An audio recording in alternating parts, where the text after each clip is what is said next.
আসসালামু আলাইকুম সবাই। আজকে আমি রায়তার মতো করে একটু সালাদ করব। তার জন্য প্রথমে একটি শসা ও একটি টমেটো কুচি করে কেটে নিলাম, সাথে 2টা কাঁচামরিচ ও 1 টুকরা লেবু। এরপর আমি একটু টক দই নিয়ে নিলাম। এর মধ্যে আমি একটুখানি চিনি ব্যবহার করেছি। চিনিটা ভালোভাবে মিক্স করে নিব। এরপর আমি এর মধ্যে একটু টমেটো সস দিব। সসটা আসলে শেষ প্রায়। যাই হোক, তারপরে এটা ভালোভাবে মিক্স করে নিব। মিক্সড করা হয়ে গেলে শসা ও টমেটোর উপর ঢেলে দিব।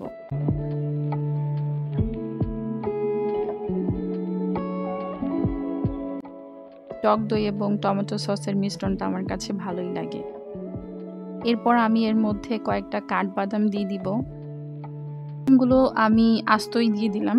এরপর একটু লেবুর রস দিয়ে দিব। এরপর সবকিছু ভালোভাবে মিক্সড করে নিব। মিক্সড করা হয়ে গেলে সার্ভ করে নিব।